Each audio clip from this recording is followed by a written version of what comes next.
Hello guys, this is Mommy Chris and for today's video is first field trip po ni Kian. Tara samahan nyo kami guys!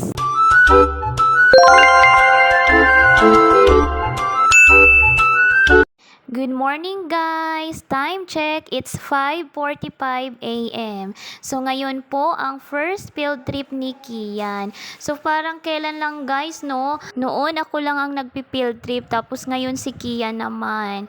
Ayan, so nagpapalambing siya sa papa niya dahil gusto niya kasama din si hubby. Pero unfortunately hindi siya nakapag-leave sa work kaya kami na lang muna ni Kian.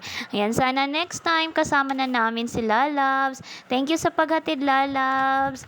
Ayan, so nandito na tayo sa ating bus guys, number 3. Ayan, so biyahe na tayo nito guys. Ayan, so ang ganda ng pwesto natin guys, nandito tayo sa unahan. Ayan, sa likod ng driver. Ayan, gustong-gusto ni Kian yan guys kasi gusto-gusto niyang mag-drive ng bus. At pangarap niya talaga guys na makabili ng green bus. Ewan ko ba sa batang ito at gustong-gusto ang bus. Ayan, so yung first destination natin is ang Gardenia Bakeries guys, dito sa Binyan, Laguna. Ayan, sayang nga lang at bawal mag-take ng pictures and videos doon, kaya dito lang tayo sa labas. Ayan, next is itong Rizal Shrine dito sa Calamba, Laguna. So ito yung tirahan ng family ni Dr. Jose Rizal guys noon. Ayan, dito ipinanganak si Dr. Jose Rizal guys noong June 19, 1861 ng kanyang mga magulang na si Francisco Mercado at Eudora Alonso Realonda. Ayan, so ito yung kanilang floor guys. So tingnan nyo, sinaunang floor talaga yan guys. Ayan, itong floor guys at itong kanilang hagdanan, ayan, ito yung mga original pa talaga guys na hindi pa talaga siya nagagalaw. Kasi yung ibang part daw dito sa bahay ni nila Dr. Jose Rizal ay na-renovate na siya guys. So ito naman yung second floor guys. So nung unang panahon guys, pag may ganitong bahay na kayo na second floor, ay talagang isa na kayo sa pinakamayaman. Kaya alam na sila Dr. Jose Rizal. Dalampara, chandelier type. Ngayon, wala na pong ganito. Pag sinabi natin chandelier, yan ay powered by electricity na. Pero nung unang panahon, at the same time, kaya siya kapis para meron kang iwanan na matatanaw kapag dumadating na ang dapit hapon at mag-uumaga na. Hindi totally dark. So, ito naman yung master's bedroom nila guys. So, dito yung bedroom ng mga magulang ni Dr. Jose Rizal na sila Teodora Alonso Realonda and Francisco Mercado. So, ito yung kanilang bedroom guys, parents bedroom. And sa kabila naman is yung boys bedroom and girls bedroom.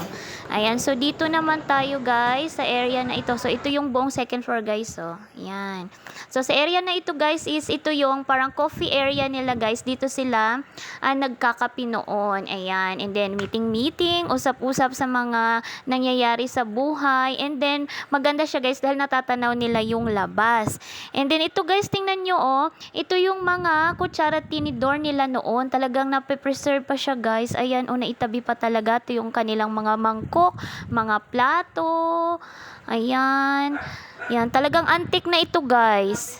So, ito naman yung sa likod guys, sa balcony area nila Dr. Jose Rizal. Ayan, sa likod ng bahay nila guys, nandito yung kanilang kasilyas or yung tinatawag nating CR.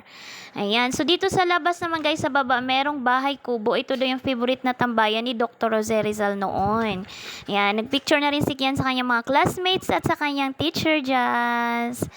Ayan, so next destination tayo guys, dito sa tallest monument ni Dr. Jose Rizal, dito rin sa Calamba, Laguna. Ayan, so saglit lang kami dito guys kasi umaambon siya, pabugso-bugso po yung ulan.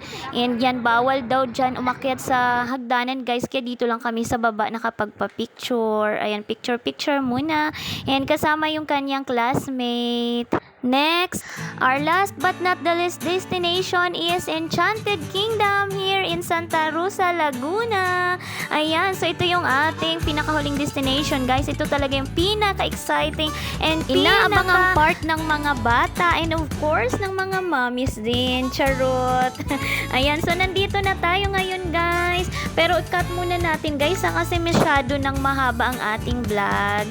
Ayan, abangan nyo po ang ating part 2 dito sa Enchanted Kingdom rides namin ni Kian. Ayan, bye for now guys. See you again on our next vlog.